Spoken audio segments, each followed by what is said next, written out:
Hello and welcome back to the Game Collection podcast. It feels like it's been a hot minute, but I'm still your marketing guy, Matt, right here at TGC, and I'm joined by the one, the only, the fashionista Twitter whisperer extraordinaire, Mr. Jack Keogh. How we doing? Wow, it's so good to have you back. I missed this. I missed this last. I'm good. I genuinely wanted to teleconference in from my holiday and just do the pod. And my wife was just like, "Are you mental?" Yeah, I mean, look, I missed you, man.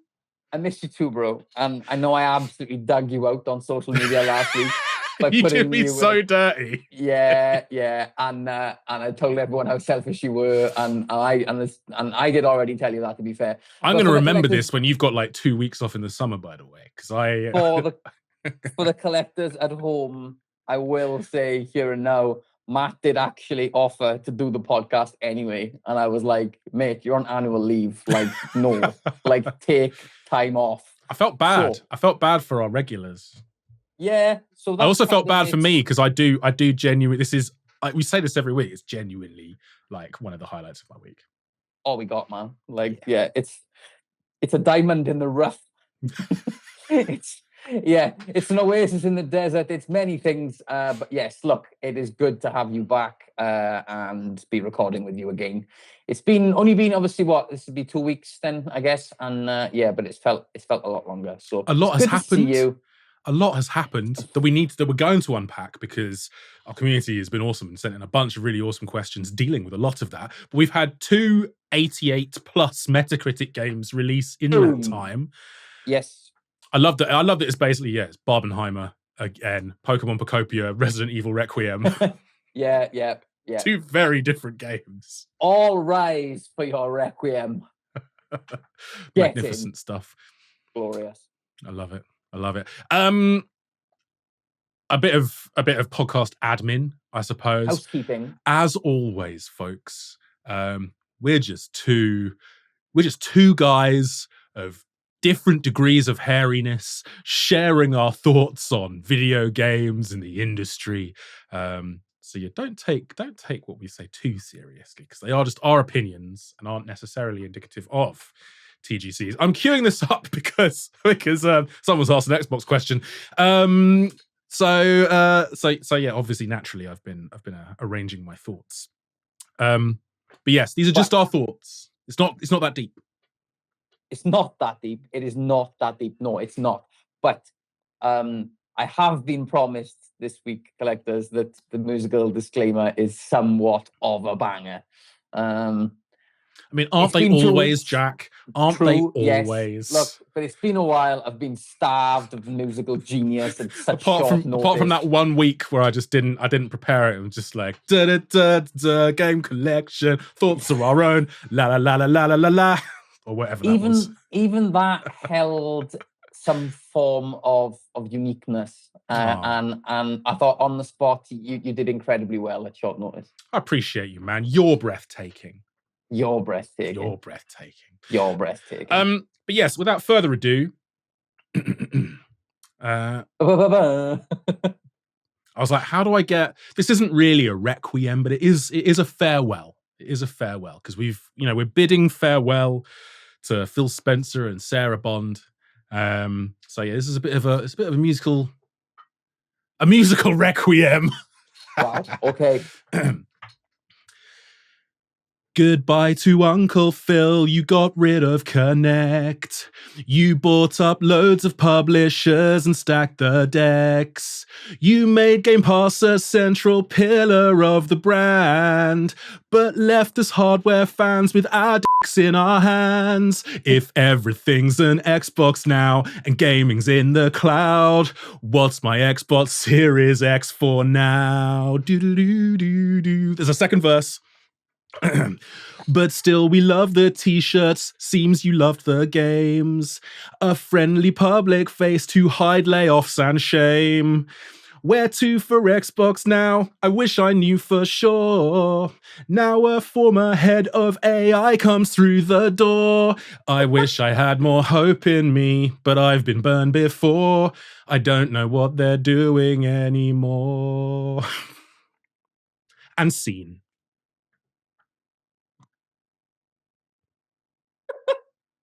That part of where private parts were left in our hands. I mean,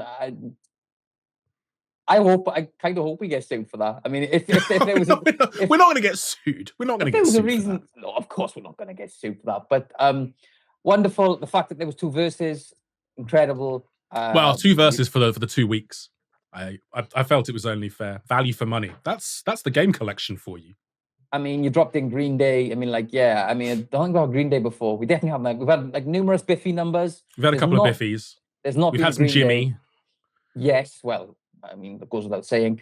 But this is the first appearance for Green Day on the pod. So God bless you, man.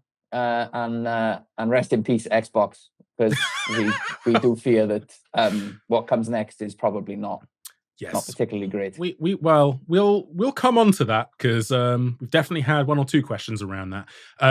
But before we do dive into that, Luke Scanlon, shout out Luke, has come in honor of Matt abandoning Jack. I didn't abandon Jack. Fact. Yes. I mean, taking some well-deserved annual leave. We've got to link the question. We've got to link the question to the picture that you posted, which was a rudimentary. No, actually, no, I did the Photoshop. It was a brilliant Photoshop of my face onto an Animal Crossing beach scene. Yeah. And Luke's asked, "What's the best and worst beach level in a video game?" You see, I mean, this didn't even take long to when at first I was like, and then seconds later it was like Omaha Beach in Medal of Honor Frontline.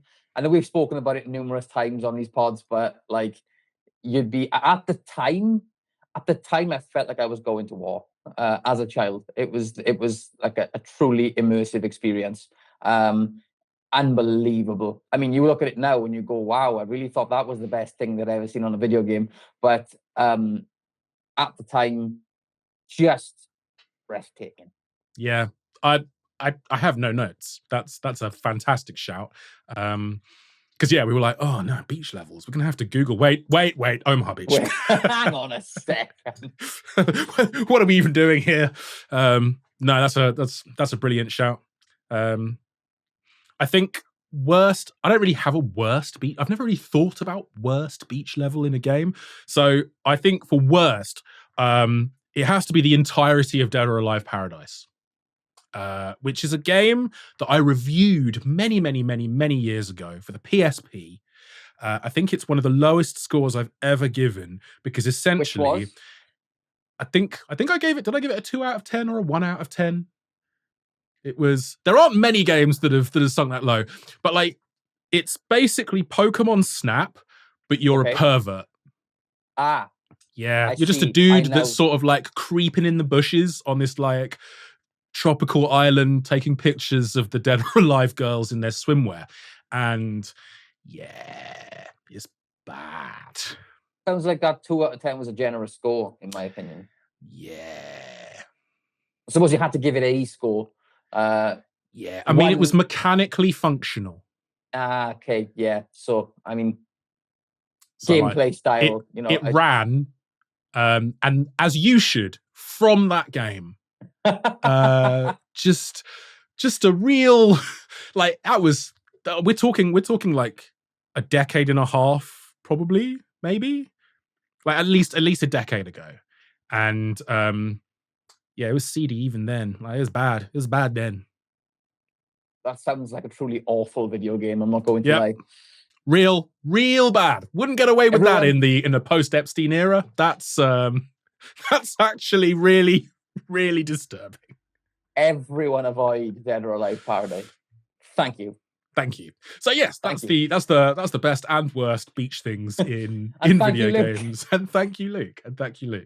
And now we do turn our attention to Xbox. So yeah, Vinler's. I love the phrasing of this question. With the sad passing of both Phil Spencer and Sarah Bond, they're not dead, Vinler. No, they're not. but their legacy might be.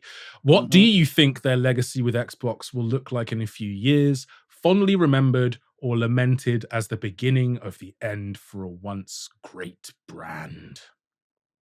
I mean, I feel like in one way or another, you have answered this on pretty much every podcast we have done. But because I know that you have a much stronger connection with this question, please have at it. Well, so one of the first things that Phil Spencer did when he came in was just realize, because like people forget just how disastrous the Xbox One was and how bad that bundling of Kinect with a console was and how terrible that press conference was where they were just like, look, it's an entertainment all in one, and all of us in the audience were going, yes, but does it play games and are they going to be good? And it's just like, yeah, you have a gaming company just not care about gamers. Seems that's a bold strategy, Cotton. Let's see if it pans out for them. Spoiler alert, listener, it didn't pan out for them. So yeah, like I loved my 360. I still to this day, like I genuinely think, and I'm holding up an Xbox Series X controller. I genuinely think, and it started with the 360, but you can tell me that the tech in the DualSense is better, and it is. But the ergonomics of Microsoft's controllers are phenomenal. That Xbox 360 pad was glorious. They made it even better with the Xbox One. It's just no one bought them because why would they? So dumb. But yes, Phil comes in, decouples Kinect, goes, well, we don't need this. Let's make it a games console, guys. Yeah. Good, if very obvious strategy. Yes, let's revert back. Yes, and then spent quite a lot of the next decade systematically dismantling a focus on hardware. Now, I think to answer Vinder's question, the legacy is going to be really confused. It's going to be really confused because you've got some great acquisition. Yeah. In terms of, I say great acquisition, great as in expansive, right? Not necessarily positive or negative, but like you've got Microsoft buying up a whole bunch of studios, most notably Activision, consolidating. Bold acquisition. Really bold, very bold. Very bold acquisition. Yeah. And in some ways, you know, they're now the biggest games publisher on the planet. Great. You can now, like everything, a PlayStation can be an Xbox in a weird way, because now you can play Xbox games on PlayStation. Master Chief is like, Gears is already there. Master Chief will be playable on a PlayStation. Like Halo's coming. That's weird. I don't know if that's a good thing or if they lost their minds. But like, what was very clear is there's been a massive focus on the software side of things. Game Pass becoming a huge pillar.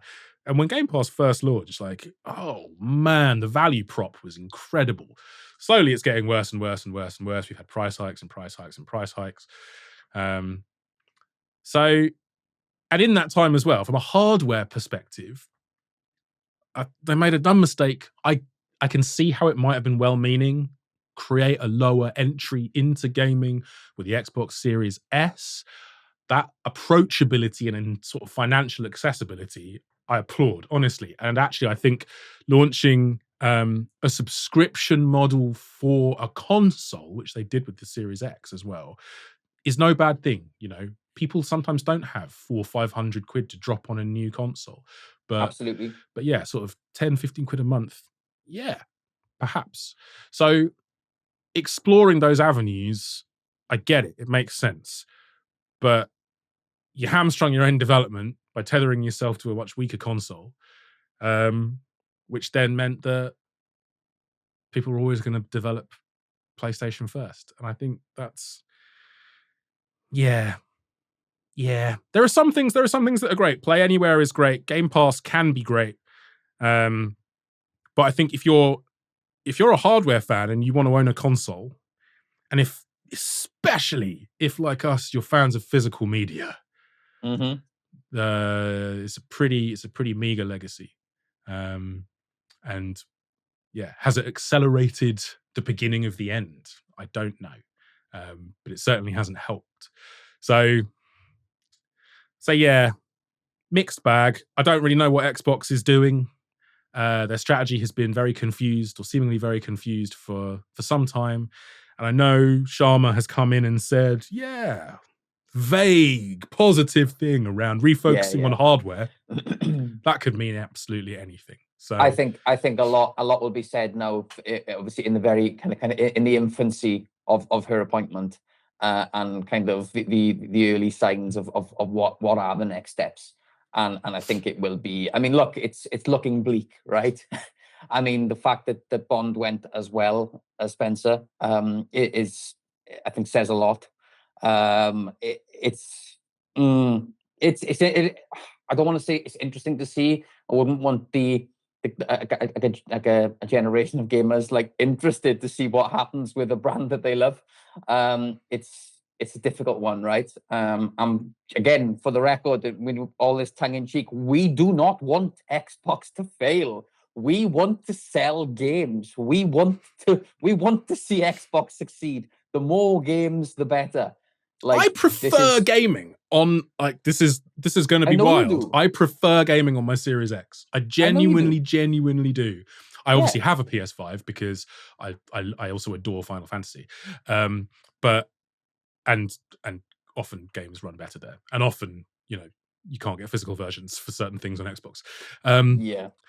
But yeah, man, just give me. I just want reasons to believe. That's it, right? That's it. In a nutshell, exactly that. Just we need something to kind of cling on to and understand that there's some sort of pathway, some sort of plan which gives Xbox future life. Yeah, I think the release of the Ally X as well was a really strange thing as well. A lot of money, man. A lot of money, very expensive, very high end, didn't sell a huge bunch. I don't know what they're doing. I think that would be lovely. That would be lovely if Sharma and Booty's era can just kick off with just a bit of clarity. That would be very, very nice. But yeah, the sort of quite vague corporate speak from the initial statements doesn't really fill me with confidence. So I don't know, man. I genuinely don't know where Xbox goes from here. And I think yeah, to answer your question, Vinland, it's going to be a very muddied legacy. Nice one, Vinla. Look what you've done to the pod. I'm sure he'll love that, because honestly, he's one of the few people on Twitter that kind of just the banter levels are often very high. So yeah, respect to that guy. But appreciate the question, like 100%. Like it's fascinating as well. For a neutral, it's fascinating. It's genuinely fascinating, right? And but like if you've invested your time and your money into the Xbox ecosystem, and look, it's a privilege to be able to have more than one console.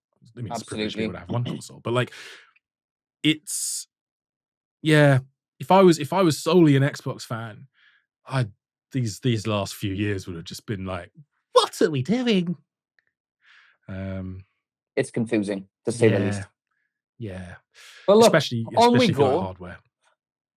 On we go, because otherwise. Yes, otherwise we'll just get trapped in a green tinged negative spiral. And let's move on to something. As we mentioned, there have been some banger games released recently. One of which has been Resident Evil Requiem. You've been playing it a good amount. You were super, super, super hyped for this. So just in terms of like, because how far are you in? Okay, so I'm not actually that far in. I have had very limited amount of time to be able to play since launch. I've probably logged 3 or 4 hours, I think, maybe. So no great amount at all. How's it shaping up? Where's it sort of sitting for you? Where's it kind of ranking? Early doors. Part of why I've probably not progressed as far in the game, but still logged a few hours, is because for ages, man, I was just like running around the care home as Grace, just or like kind of like slowly limping in a fearful way as Grace around the care home, just loving it, just exploring, going back into rooms to see if I've missed anything, just like constantly checking map and just seeing if there's anything coming up that I can go back to, or like, look, it's it's a phenomenal game, even in this short space of time. So I've just switched back to Grace after Leon's kind of first main segment, and yeah, dude, I'm just loving life. Like it's a wonderful, wonderful game. You got your Like, boy back. Oh, Leon's so back, and he's just glorious. And his one-liners and his axe, man, like he's just carving people up and stuff. It's just unreal. It's everything I wanted it to be and more. And look, we played the demo, obviously at Gamescom last year, you and I, and so I actually felt like that did help a little bit, because that was so frightening at the time. Oh god, yeah.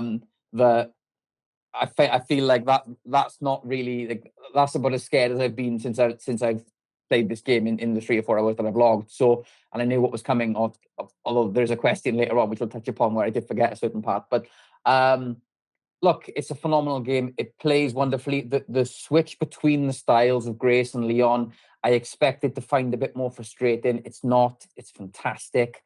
Like, you just, by the time you go back, you're like, you are ready to get back to that part of the story. And the play style, as much as it's obviously first to third, I know you can obviously play both in third if you want to, but Grace's character is literally is made to be played in first person. Like, you are meant to feel that fear.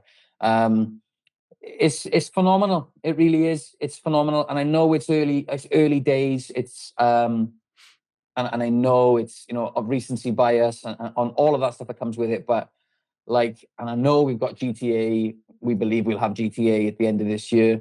But man, I would love for Resi to be in with a proper shouter game of the year. Like, I know there's some big stuff coming this year. We've got the likes of Crimson Desert, which we're going to come on to. That, I think, has the potential to either, like, quite literally light up the gaming world, or let a lot of people down.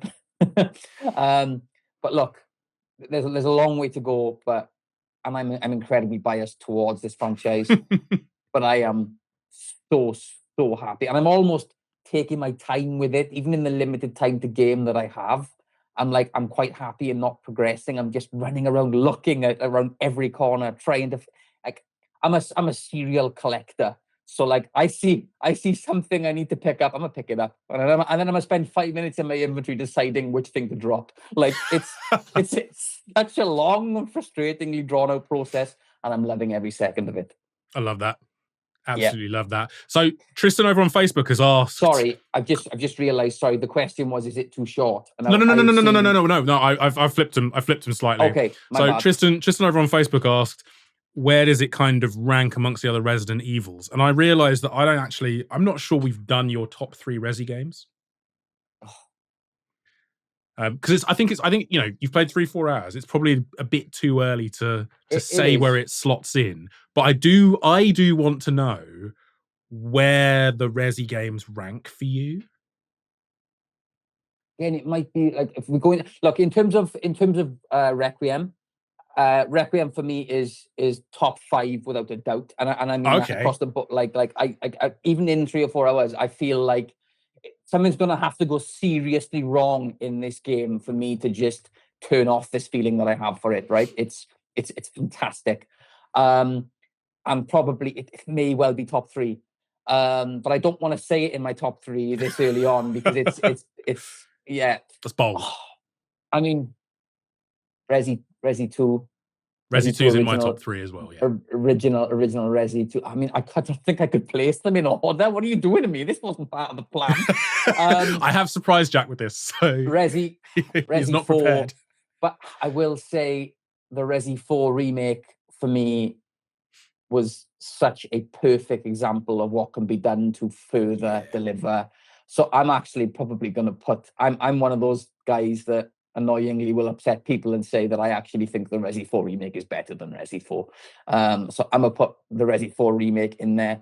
I think it's a perfect, because we've talked about this previously on the podcast, how remakes and remasters, when they're done really, really well, they provide a perfect point of entry at that moment in time, because you've had all that technological advancements, those game design advancements, and I think you're absolutely right. I think the original, like two's remake is phenomenal as well. And we're gonna get onto that next. Yeah. But I but yeah, mean, that 4, because I remember playing Resi 4 and it blowing my mind on GameCube. I didn't have the chainsaw controller. I wish I did. But that absolutely blew my mind. But yeah, I think you're right. The remake is like, if you look up perfect remake in a dictionary or like in an encyclopedia, Resi 4 remake would be there. between that and Silent Hill 2, I think there's two examples of like it's almost a reimagining, right? It's and it's done and it's executed perfectly, in my opinion. Because yeah, nostalgia, things are never as good as you remember them.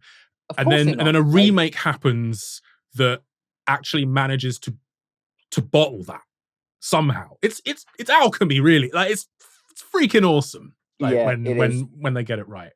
I Yeah. mean, Nemesis, the original, like Resi 3, is also a work of art. The remake obviously was so A much bit was cut, less. Yeah. so much was cut, and it didn't. Did I enjoy it? Yeah, of course I did. I love Resi. Like I had a great time. Did it leave me feeling like the Resi 2 remake did? Not even close. Like not even remotely close. Nor 4. So I mean, the original 3, or the original, like Nemesis, definitely needs a shout. But I think the Resi 2 remake as well, for me, is probably in there. But yeah, in terms of like with a shoehorn for the possibility that Requiem could well be entering that top 3.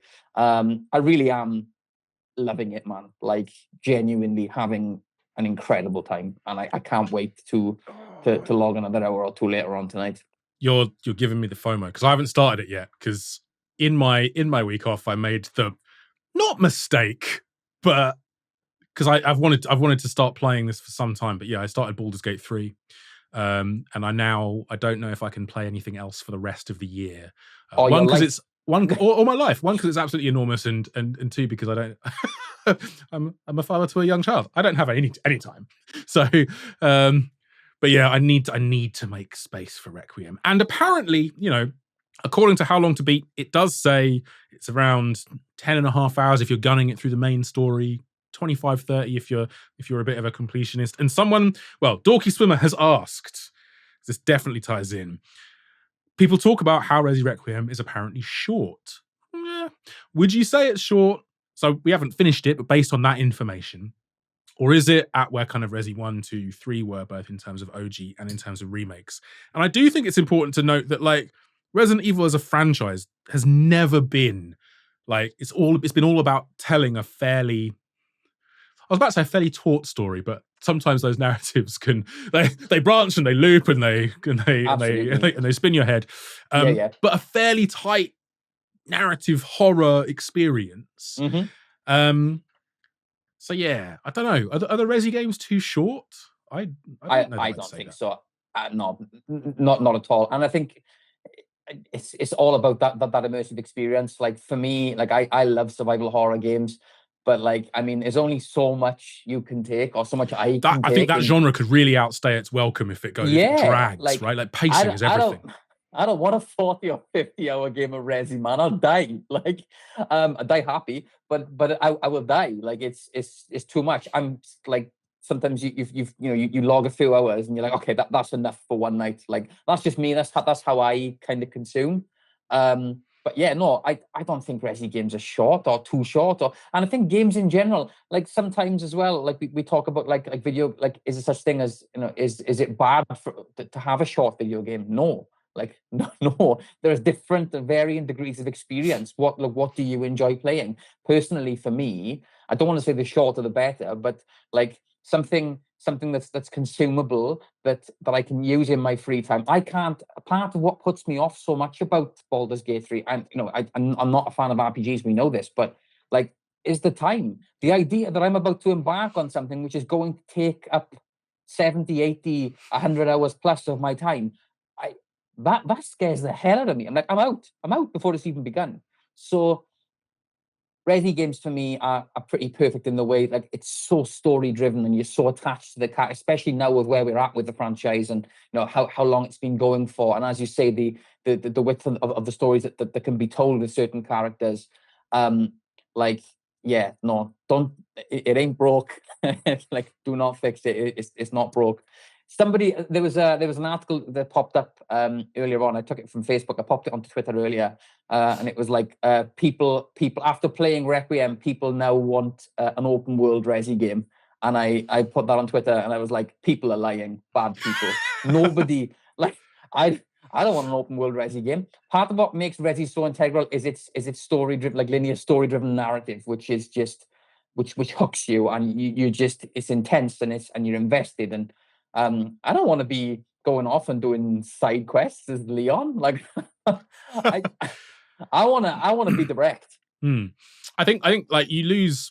Final Fantasy VII Rebirth is a great example of if something's too expansive, it will have a detrimental effect on your central narrative, right? And I Yeah. love Final Fantasy VII, and I really enjoyed Rebirth. Remake was a bit tighter and arguably more effective for that reason. Like, tonally, Rebirth is all over the place because you have so much player freedom. So, sometimes, especially in horror, it's a roller coaster ride. It should be Yeah. linear, I think, and it should be, I think you're being led through an experience by masterful creators, and Absolutely. every single bit of detail, every single note in that score, every single pixel on the screen matters. And I completely agree with you. For that reason, I think what I have always wanted from that series has been that experience. Like, it's not. I don't need. I go to other games for player agency, and I'm the opposite. I love expansive games, even if Yeah. those first few hours sometimes stress me out. Like, once I'm in, it's like this glorious bubble bath of awesomeness. I'm 6'3", I don't fit in baths anymore. But like, what I can remember of that, a glorious bubble bath of awesomeness. But like, that's not what I come to Resi for. That's not what I go to Dead Space for. I want taut horror storytelling, manipulating all of my emotions and my emotional well-being, like Agreed. minute to minute to minute. And there are a few series that do it quite as well as Resident Evil. And just to go on to like shortness in games in general, I completely agree with you. And we're both in our 30s. Like, we both are pressed for time. And I know, time becomes more valuable. But equally, like, you can have too much of a good thing. Like, too much, a bloated Resident. Can you imagine an Ubisoft-ified Resident Evil? It'd be awful. And that was my first thought when I saw it. I was like, nah, no, I don't want that. Nah.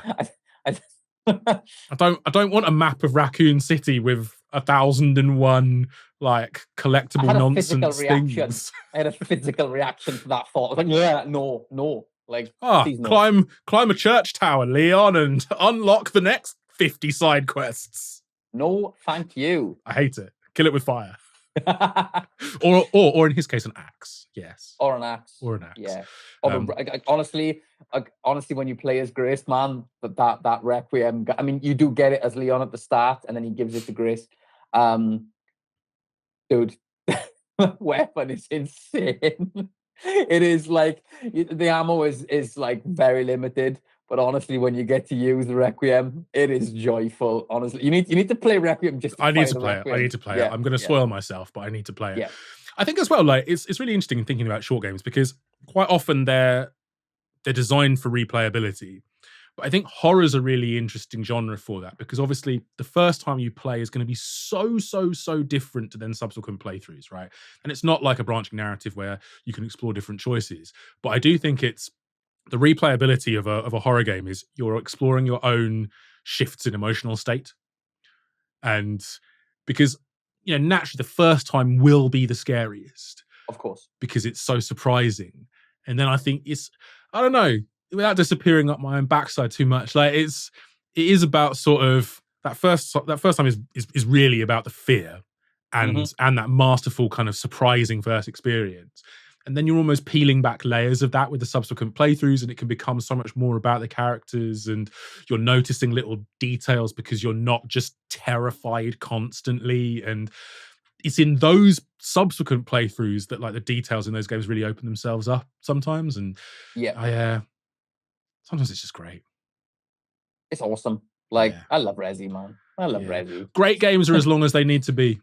That's the same goes for films, TV shows, but that's it. Great art is only ever as long as it needs to be. And that is a scientific fact. Yeah. But yes, thank you for the question, Dorky. Dan Wesley over on Facebook has asked, did you shriek at any point playing as Grace? Yes, I'm looking at your singer. I haven't played the full game yet. I do believe I yelped once during the Gamescom demo, and also was shaking like a leaf for a good half hour afterwards. But yeah, have you loudly broadcasted your fear to Fox and your missus? It's quite funny because I remember us playing vividly the demo at Gamescom, obviously in that dark room, hyper close to the screen like this with headphones on. And there's a part with Grace, obviously very early on in that demo, where you walk into a dark corridor and you open a door and a zombie falls out, or a dead body falls out into you. And I remember like the physical reaction I had at that at Gamescom was, yeah! And I looked across, and the guy who was like overseeing the demo was leaning against the wall going, I was like, yeah, cool. And he's like, yeah, you must see that like 25 times a day, man. Like, unreal. So I'd forgotten about that altogether when I played the other day. So Emily was sat here and she was watching, and I thought, do you know what? This was the scary, like this part. I know where I'm at. Like, it was horrible, but I'm not scared now. It's just cool. And I completely forgot about that happening. And she's here on the sofa. I'm like, yeah, so you like, this is the play style I'm explaining to her. And then I open the door and I was like, ah! She was like, oh yeah. Honestly, yeah, I'd completely forgotten about that guy falling through the door. Excellent. And I sit on the edge. I'm the kind of person that can't, like, I don't know if you can, but for me, if I'm playing a video game, I can't like lay back on the sofa and play. I've got to be sat upright and I'm leaning towards the screen, and I'm like, I'm in like this. So yeah, that once again evoked a physical reaction that I'd apparently blocked out. So yeah, that's about still the most scared I've been in this game since I've been playing. But that did actually let out a rather girly shriek. Love that. That's a really good point about seating position, though, right? Because like I think for games that are twitchier and real time and nanoseconds matter, I'm definitely a lean forward guy. If it's turn based, I'm a bit of a sit back guy. So playing through Baldur's Gate, I don't need to be like I don't need like split second reactions or anything like that. Anything that requires, so first person shooters, racing games in particular, combat flight sims, whatever, Rogue Squadron, I was just, Death Star Trench Run, I'm like, my nose is almost on the TV. I'm pitched so far forward. But yeah, collectors, let us know. Are you a lean forward, sit back gamer? Which way do you literally lean?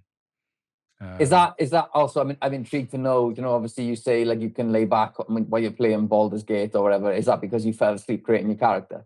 Because honestly, you need to be comfy because it takes a while.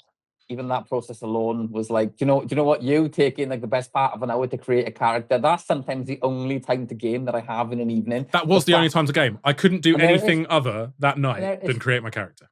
I'll say this to you now, like with my chest out, what an absolute waste of your time. I can't. I respect anybody that enjoys them. I just cannot understand it. I don't get it. Hey, the hell do I know? We're just two guys. We're just two guys with gaming opinions that do not matter. Well, from the discussion of one massive game where you spend ages creating your character to another, can Crimson Desert live up to the hype? No. So, Connor has asked the question that is kind of on everybody's lips, I think. Crimson Desert, will it meet the hype or be too much into one game and end up meeting none of the expectations, right? And this thing's been in development for like 7+ years. It's promising a map twice the size of Skyrim. The gameplay like video is insane. There are so many, they've crammed so many different things and elements and bits and pieces into this game. Can it stick the landing? I mean, I'd love to see it happen because there is a lot of hype around this right now. Like one of those games that we played it at Gamescom last year, and look, again, I think I probably said this on previous pods. This is not my kind of game at all. Did I enjoy it at Gamescom? No, I didn't. And that's not.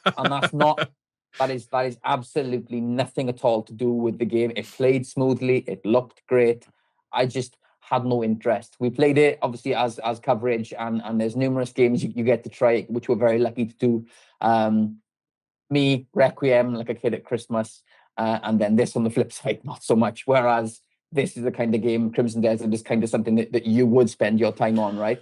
I think one of the things for it, because we spent a good 45-50 minutes with it at Gamescom last year, and one thing that did really impress me was like it's proper expansive in the sense that you can there's zero hand holding really. Like None, you can attack like the map, what you want to do, your missions, your quests in so many different ways. And I think actually like it was frustrating in a way because you really miss the opening hours of a game like that when you're just sort of plonked in and gone and just told you off you go. And I think actually having some of those systems explained in a bit further detail would have been amazing, because then yeah, a couple months later that gameplay drop comes out and I'm like, I didn't know how to do any of that. I didn't see any of that. And which yeah, not a criticism of the game, is just hadn't had a bunch of that sort of stuff explained to me. But even in the context of that, there were the battles happening around you were massive and epic, and NPCs everywhere. And I do think it's to Pearl Abyss's advantage. They've come from the world of like MMOs, and they've taken everything they've learned there and said, okay, cool. How do we apply all of that to creating a really awesome, expansive single player experience? And I think, I'm desperately hoping they stick the landing, because I think I want to see more ambition like this. Like we're constantly seeing reports of studios closing, and this sort of de-risking of the industry, when actually like I think it should be the opposite. Take bold creative choices. We talk about Expedition 33, but like bold vision, bold choices, being ambitious is what I believe what will save the industry. And so I'm desperate for a game like Crimson Desert to succeed. Because personally, I love games like this. I want it to be awesome. I'm really intrigued. Am I going to get around to playing it this year? Almost certainly not. Thanks, Larian. but I want it to succeed personally. Professionally, yeah, there are so many. Like, and we know collectors. There are loads of you out there that are waiting on those reviews and on those sort of that early indication of, have they done it? Have they stuck the landing, and wishing and hoping and praying, because like me, you love these games too. So yeah, I don't know, Connor. I don't know. I want it to. I'm manifesting. I really, really, really hope so. Pearl Abyss have been saying all the right things. The gameplay stuff looks great.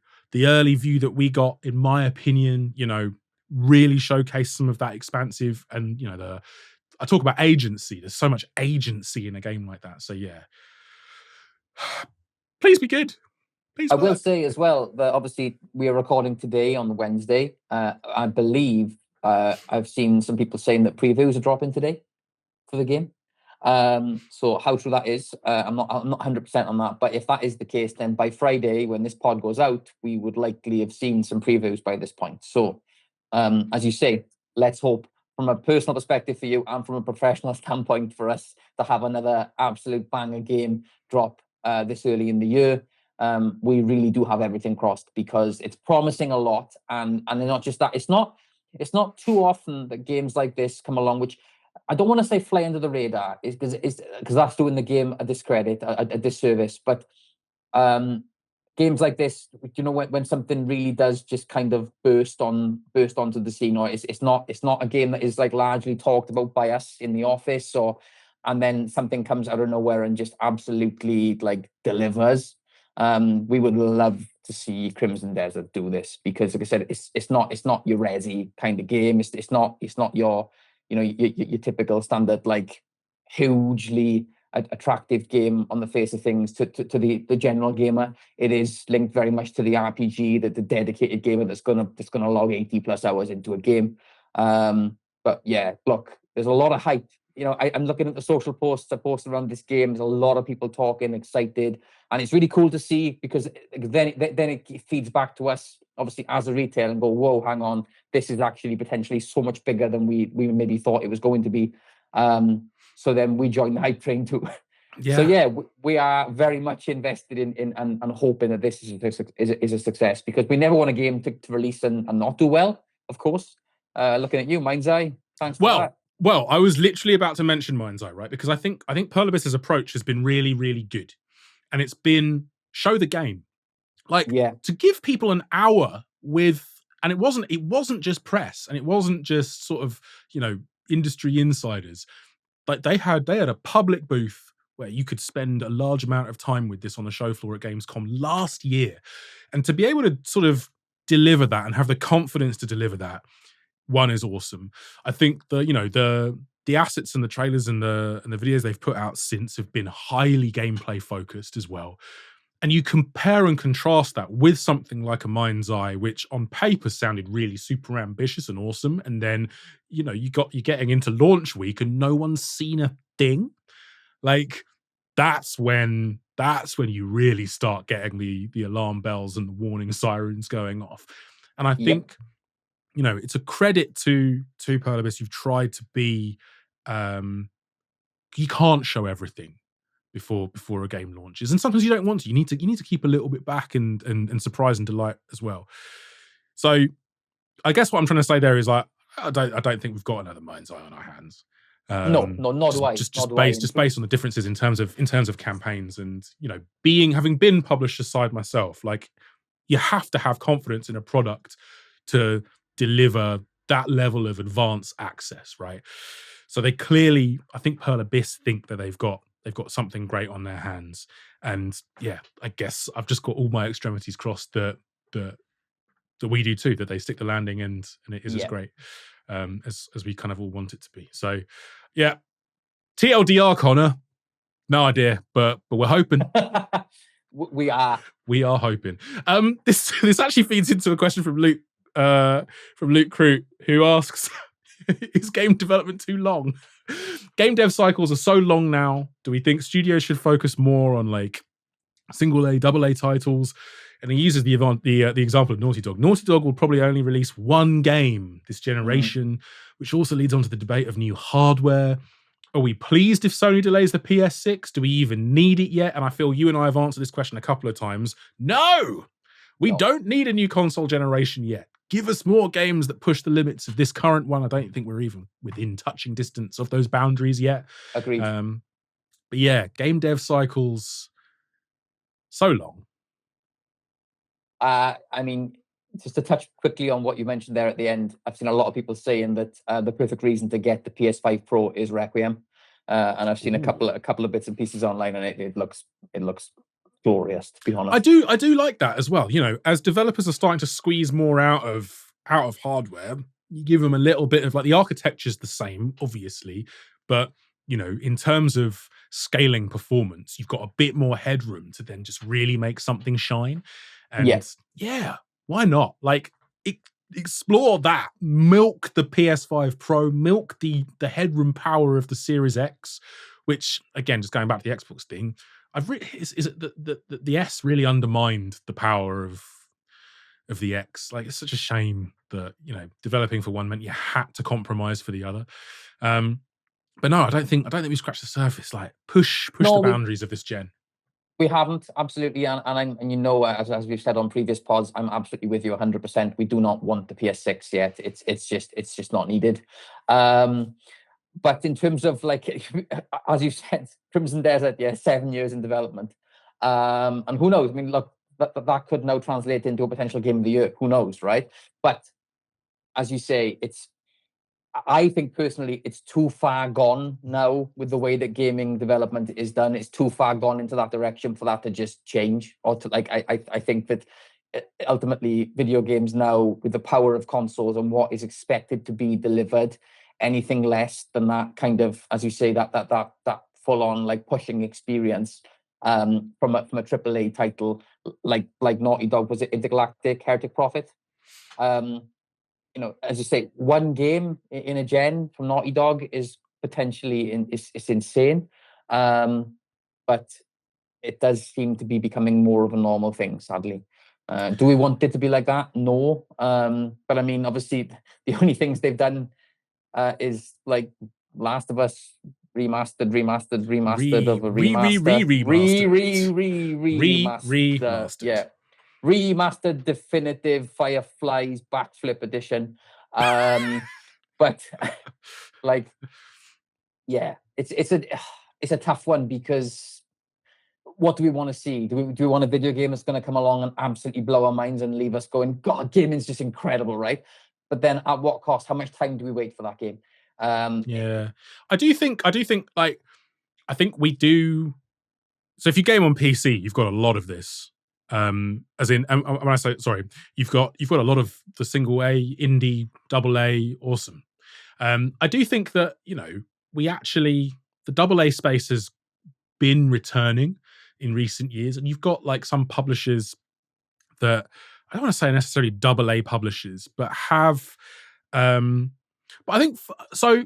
Focus, please don't be mad, but Focus is a good example, I think, of a publisher that they don't necessarily have the astronomical budgets of like your top tier AAA folks, but they make really often really great polished sort of upper end of AA experiences. And I think about Plague Tale, and I think about well, actually, I think they published Space Marine. You know, tighter experiences that are still really great. Like Plague Tale won awards, and deservedly so, 'cause phenomenal storytelling and brilliant acting and wonderful things. But like, you know, that was sort of nudging its way into what we might consider AAA. But that high end AA exists, and there are people out there doing really, really good jobs on it. I'm with you. I'd love to see more of that, but I think also developers need to make the games they want to make. I think the difficulty is that games are the spiraling, and we talked about this before, the spiraling costs of game development, the pullback in terms of investment into the industry that we saw, you know, the pendulum swing post-COVID. Those boom years couldn't go on forever, no matter how much venture capitalists wanted them to. It's like, well, no, there's always a reckoning, and you guys are dumb. Like I think, yeah, like it's AAA is riskier than it's been, and sadly, we've got another case of, you know, what looks like a AAA live service game that's done, basically done before I ever had the chance to really get going. And so, yeah, I'd love to see more studios shoot for sort of high end AA, because I think there's a real market for it. I think, you know, even if it can sometimes be harder to,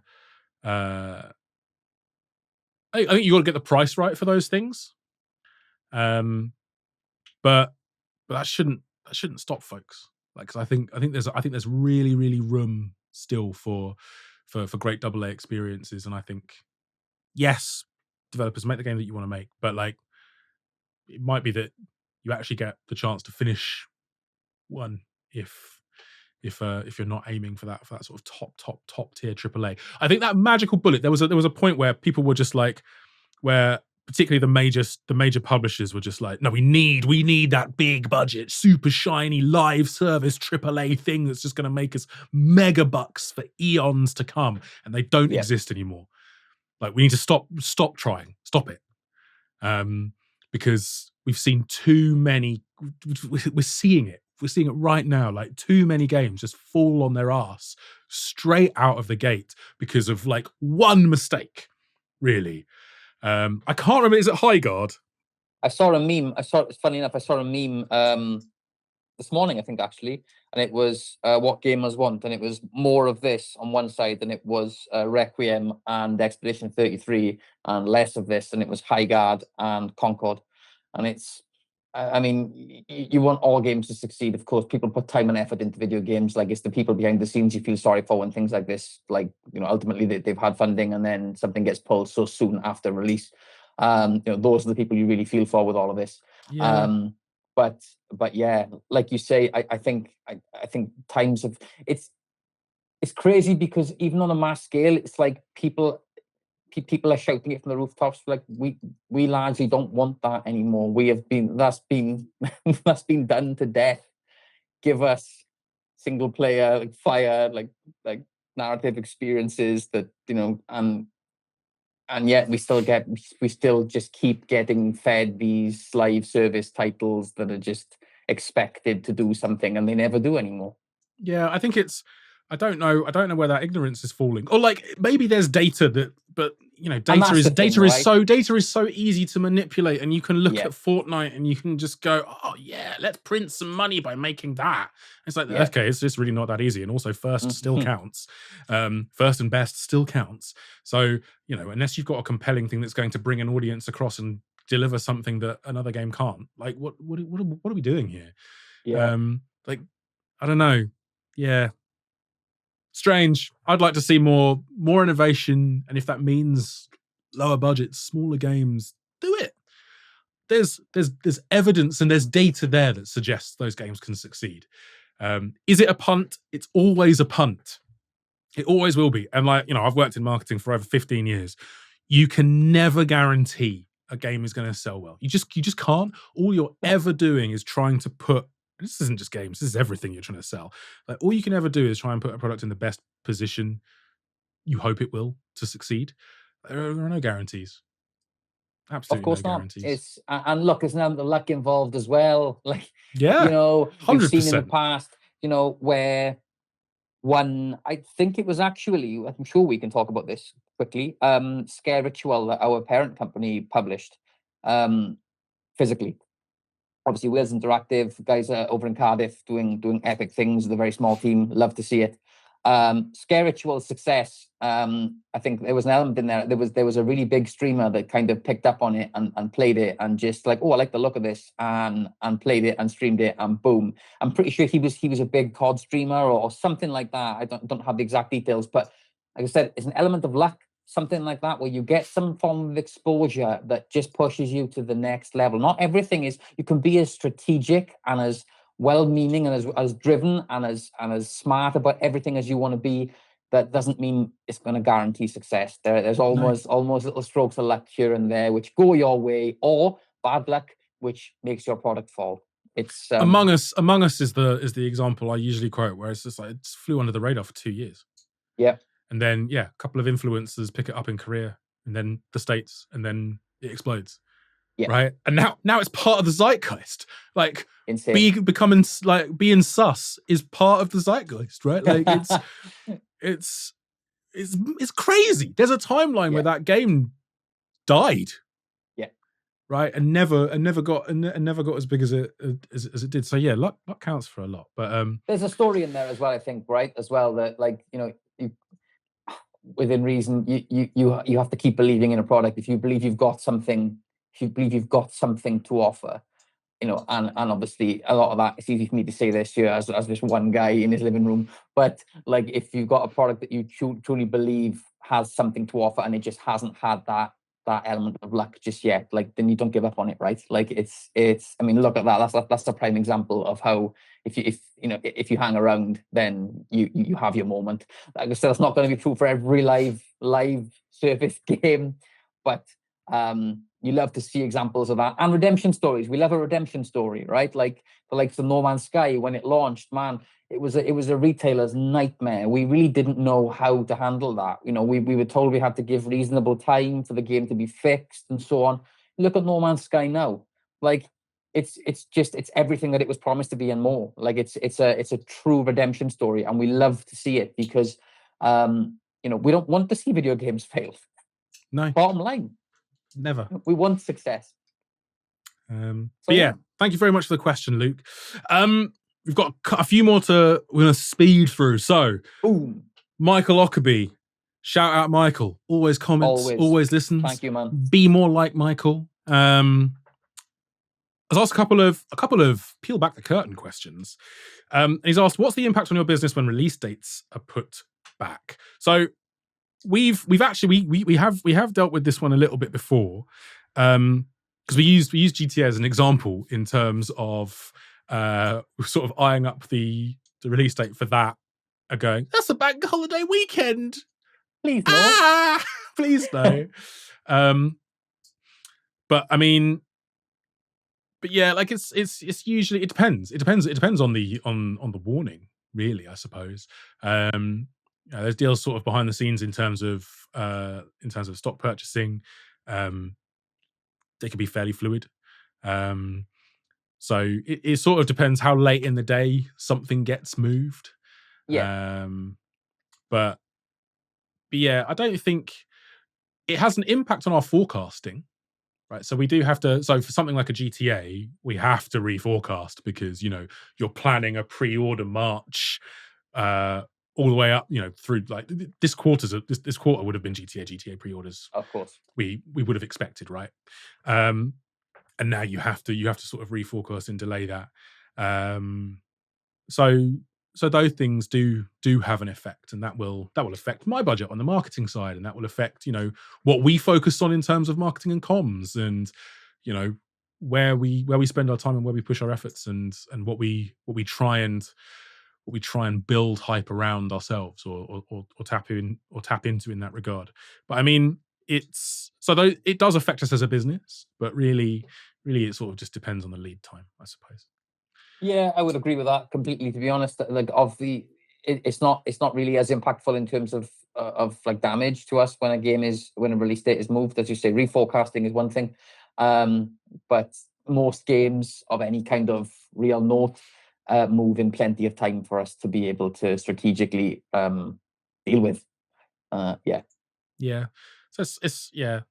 Plus, I think we're an industry that's fairly used to that now, right? Like it's not uncommon to yeah, see things things move all move the and time. shift, and so you have to be a bit agile to it. Michael's second question is tying into the above: do you think that the pre-order payment in full at the point of order hurts pre-order sales at the company? And are there any plans to allow pay on dispatch or kind of closer to release?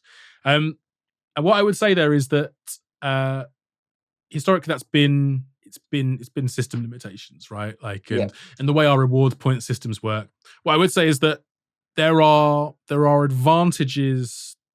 There are absolutely advantages to taking payment on the point of order rather than dispatch. One, it does allow us to do, it feeds into a really robust loyalty system that where very few other people offer, right? So and there are certain benefits, obviously, from a business perspective, in terms of cash flow and finances there as well. But ultimately, it's really kind of more systemic. But I think so. I don't think it's likely to change for now. But obviously, you can still get in touch with our support team, and if you decide you don't want it, full refunds, etc.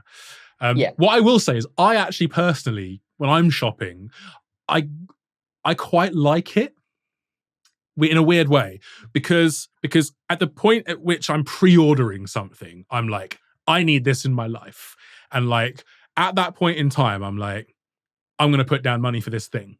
yeah.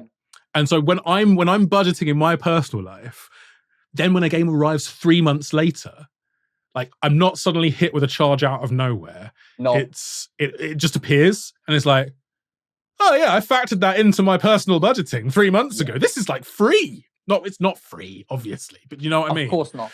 But Like, squeaky I chair, quite like that. apologies. Um, yeah, no, I'm exactly the same, and this is all down to personal preference, of course. Some people maybe listening to this will go, "Oh, well, they're bound to say that they work for the game collection and they only offer pay on dispatch." Genuinely, if I want to pre-order something and if I'm putting money down to something, I want that money out of my account and gone, so it is done. And as you say, then I haven't got to worry about it. Like, and as somebody that worked on CS for this company for a number of years, it was very difficult as well to manage. We try and charge pre-orders a couple of days before release, and then obviously you'd have a chunk of people that were payment declined. You'd have to then manually contact those people and inform them that the payment had been declined. and so on and so on. It was not an easy. Obviously, that was many moons ago. But for me personally, if I'm shopping and I'm pre-ordering something, I'm in my head I'm paying for it there and then. Now, as somebody that also manages the community largely on Facebook, Twitter, Instagram, of course, I only really tend to now see the people that are unhappy about that process, not the ones that are happy. On the flip side, if we were to do it the other way, we would have people saying, why can't I just pay for my pre-order at the time of pre-ordering? It's unfortunately, our system does not offer the opportunity to do both. It doesn't. We would love for it to be able to. It's not possible for us. As you say, it is tied up into a number of things as well as limitations. So really, I understand people's frustration with people like not wanting to pay up front. I completely get it. But it's something that, like, if we were to change it over the other way, there would also be people that were upset that we no longer charged on at the time of ordering, and that payment was taken at the time of dispatch when maybe they didn't have the cash or so on. We can't keep everybody happy. Unfortunately, it's not a perfect system, not a perfect world. I will say that pre-ordering earlier on occasion can get you a cheaper price for a game, because as we approach release, bigger titles, our allocations can sometimes sell out. We then have to go back to the official distributor and request more stock. The price of that stock can change. And when that changes, it's often an increase, not a decrease when you approach release, meaning that the retail price has to increase. So there are benefits. People will always have an opinion on this, but there are sometimes benefits to pre-ordering earlier and getting it paid. Especially with more sought after titles, it does sometimes mean you get the game for cheaper than it would be at release or post-release. Yeah, because it's important to recognize the pre-order price promise, right? So if you pre-order at, say, 60 quid and we drop the price between then and launch, then you get refunded the difference. You get a refund back within 7 days of release. Yeah. But if you pre-order at a lower price to begin with, and then we increase the price for the reasons that you've stated there, we'd still honor that. You've paid for it. So you've paid for it. So you've got it at a lower price because you pre-ordered earlier. So I think it's a really good point. Basically, if you know you really want something, lock it in, because you're going to be protected by that price promise, and you might potentially get it cheaper than if you kind of wait, because the market is weird. It is indeed. It is indeed that. But yeah, thank you for the questions, Michael, and thank you for your continued support. And indeed, all of you guys, thank you so much for tuning in and listening and sending in your questions. A couple more to bring us home. So some quick wonderful ones from geek named Mike. Hell of a VP, hell of a virtual photographer. Check out Mike's stuff. He's really, really good.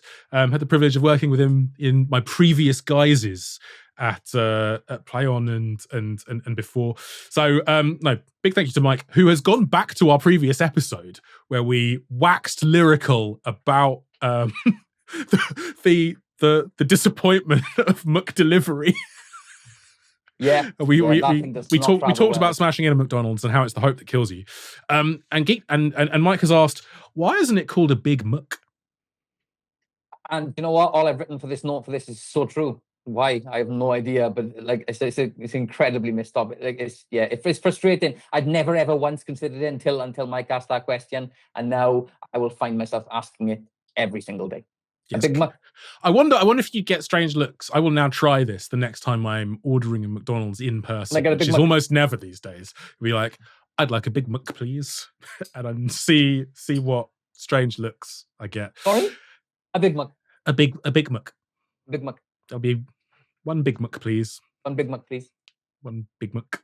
Let us do it together. We shall do this together, my friend. I will make myself look silly with you, not with you in person, but in spirit. The next time I'm in person ordering a McDonald's. Granted, I am in France, so things. My French isn't. We'll have to find one. The next time you're over, we'll go to the Mackie D's in Cardiff, and we'll be like, two Big Mucks, please. Two Big Mucks. Yes. Okay. We might even film it. Yeah. It's content, Why innit? the hell? Why the hell not? Like, easy content, innit? Mike has also asked, and thank you for asking the big questions, Mike. If you punch yourself in the face and it hurts, are you weak or are you strong? And I have to caveat this because I put this into Google to see what Google thought of it, and just instantly got served the phone number for the Samaritans. I think that says it all. So, It's yes. it's a fantastic question, and one in which I do not even know how to begin answering. Props to you, Mike. You've delivered two absolute bangers. There was a moment where I thought about punching myself in the face at this part of the pod, but as you rightly said to me shortly afterwards, we do not need hits that bad. No, it's my professional responsibility to inform you that we don't need the hits that bad. Yeah. I have what an happened RPG. To your eye, Jack? What happened to your eye, Jack? I just punched myself in the face on the podcast this week. Oh, cool. Of course. You okay? For science. We did it for science. It was research. I have an RPG answer to this question. It means it's both. The answer is both because it means you're strong. You've got like good attribute points in strength, but possibly lower attribute points in resistance or constitution. So sorry. This is why I don't play RPGs. Like, you lost me. I wish to leave now. I think the true answer is like you're probably just a bit of a fool. If you're hitting yourself in the face. You hear that, Mike? Mike called you a fool. Love you, Mike. And our last question comes from the incredibly named, we always say this, Farty McSprout. Unreal. Who has asked, what rare piece of gaming-related tech would you sell your firstborn child for? I'm tempted by a Panasonic Q, and that would be my answer, Farty. I covet that. It's the most beautiful video game console that has ever been made. The Panasonic Q. I want one. I want one in my life. I'm not going to sell my son. I think a kidney might do it. Okay. And I love Max dearly. So probably not going to sell my firstborn child for, but I would be tempted by, exactly as you say there, the Panasonic Q. It's just gorgeous. Jack, what would you don't have children, but you do have a furry child there. I do have this thing here. Yeah, this is the same cat that you may have seen on our social channels last week that looked very angry in the photo and stopped me playing Resi Requiem until 6 p.m. This is Fox. Love you, Fox. Fox is a good lad. And I would swap him for a Resi 4 GameCube chainsaw controller. I know you mentioned it earlier on, and I refrained from reacting too much because I knew this was my answer to this question later on in the pod. I love this cat, man. He's amazing. But honestly, if somebody out there has got a Resi 4 GameCube chainsaw controller in good condition, boxed, I have a Fox here. He's a cat, but he's called Fox, and he's so chill, man. He's so chill. Oh, he's so adorable. I think as well, the because we were chatting a little bit about this before we hit record. If I had the funds, I would 100% build my own little Star Wars arcade museum, and I'd just fill it with Star Wars arcade units, like Super Star Wars, obviously, the Battle Pod, incredible. But I was the perfect age for this as well when Phantom Menace came out. The full-on Episode 1 racing pod in the arcade just blew my tiny little mind, and I want it. If I don't have the space, but if I did, and if I was a millionaire and I had the space, I would create this homage to everything Star Wars arcade, and that would be like, oh, that would be the centerpiece. It's gorgeous. It's wonderful. I want it. Unreal. So, Unreal. Brilliant stuff. Now Thank you, Farty. This is pod racing. This is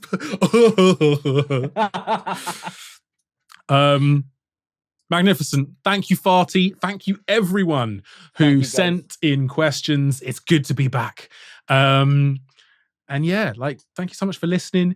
If you have made it this far, please consider dropping a review. It really, really, really helps. If you're listening to this on Spotify or on Apple, please drop us a rating. It really, really, really helps. If you're listening to this on YouTube, hit us up with some likes, subscribe if you haven't already. Hit the follow button on those on Spotify and Apple.